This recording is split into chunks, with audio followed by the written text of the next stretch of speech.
Hi, I'm Erica. I'm the brand director at Hum, and I just got back from a 10-day silent meditation retreat. So I would say about just under an hour a day. I would do about 20 to 30 minutes in the morning and then 20 to 30 minutes at night. Usually my meditations in the morning would be silent, and then at night I would use an app like Insight Timer. However, Vipassana meditation, you don't actually have to have any experience going into it. The retreat I went on taught a style of meditation called Vipassana. It's by the Dhamma organization, and they run these retreats all over the world. The whole idea of Vipassana is that you unlearn anything you've ever learned, and they teach you an entirely new technique. So what does a Vipassana meditation entail? There's a couple ground rules once you're in there. The most prominent one is complete silence. That means no talking and no eye contact, no body language with anybody else around you. You're also not allowed to read. You're not allowed to write, so no journaling. And the whole idea is so that you don't get to process your thoughts or process what's happening. You just kind of let that release. You're also not really allowed to exercise because they want you to maintain the breath, although you're allowed to go on some short walks. But generally, you're sitting for about 11 hours a day. So a typical day at Vipassana is pretty intense. It's the same schedule every single day, and overall you're meditating for 11 hours a day. That means you're sitting 11 hours a day if you're doing it properly. And you also have about 2 meal times a day, which is at 6:30 and 11 a.m. Yes, 11 a.m. is your last meal time. There is a 5 o'clock where you can have some tea or fruit, but generally you're sitting 11 hours a day, and then the only time where you're not sitting is around, I think it's 6 or 7 o'clock, there's a teacher's discourse. It was probably my favorite part of the day, just because you get to like hear something. So during meditation, you go to the meditation hall where you're sitting with about 70 other people, half women, half men, and you can bring in any props you want. So there's cushions, there's pillows, there's anything you want, blankets, so you can get as comfortable as you'd like. The first 3 days, you're allowed to change your posture, but after that, they really teach you the style of Vipassana, which is to sit in one position for a whole hour without moving at all, and all you're doing is scanning your body for physical sensations.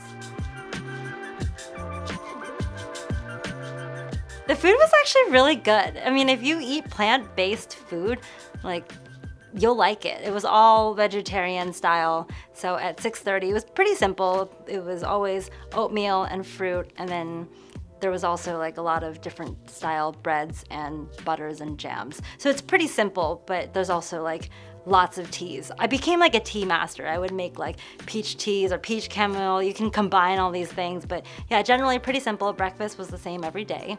And then lunchtime, which was also dinner time, at 11 o'clock, they had a different menu all the time. So you would always have a pretty basic salad bar and then some kind of protein, some kind of vegetable.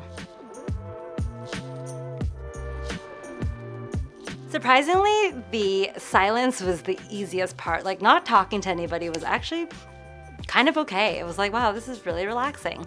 The hardest part was not doing anything. You're sitting for about 11 hours a day without any distraction.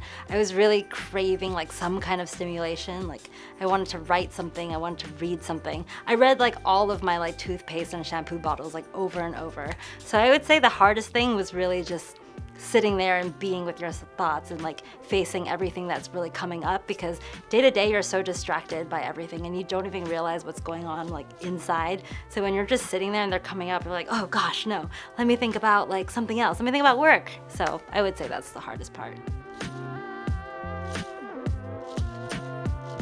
My favorite part was there was a walking path, and it was probably only a quarter mile, so it's really short. During your break time, you're allowed to go on it. I really missed exercise because it's a big part of my life, so I would walk the walking path, but because you've been in so much silence, you literally notice every single thing, like the pattern on the flowers, like the color of the flowers, like every insect, every noise, and it's wild. Like, I never thought I would be so in tune with nature, but because you have no stimulation, it's like you get to appreciate every little detail on this walking path and honestly everything around you. So that was my favorite part. So the biggest lesson was like everything passes. Like, emotion is just a is just a temporary thing. And I think you can apply that to life, because anything that happens or anything you're going through in this current moment, whether it's good or if it's bad, it will pass. Even though you can't talk to anybody and you can't look at anybody in the eye, you still kind of make friends in a weird way, like through, I guess maybe like energetically, but there's some people you're drawn to sitting next to during meal times, or like just like the way you move around each other. It's really hard to explain, but by the end of it, I mean, you're spending like 11 waking hours a day. Actually, you're spending 13 waking hours a day with a group of strangers every single day for 10 days. And that's a lot of quality time. So you end up actually like making friends. Returning home was really interesting. So the way that the retreat is set up, on the last day, they actually don't tell you this, so it's a spoiler alert, but you're allowed to talk. And they do that so it's kind of like a shock absorber.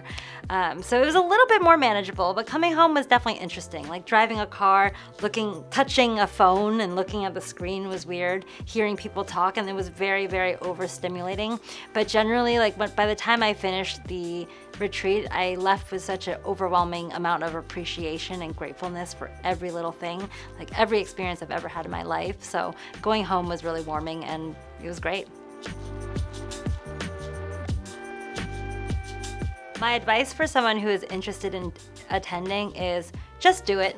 Just sign up and just go for it. Like, I know it's a long time to take out of work or out of your daily life, and honestly, there's no good time to take out 10 days straight where nobody can contact you, but if you're interested and you feel called to it, just do it. It will work itself out and you'll learn a lot from it. So that was my 10-day silent meditation retreat. If you like this video, give it a thumbs up, subscribe, or comment below on anything else you'd like to see. Bye! At the end, when you're talking to people, it's so crazy to hear their voices because you see them for so long, and then all of a sudden you're like, your voice is like that?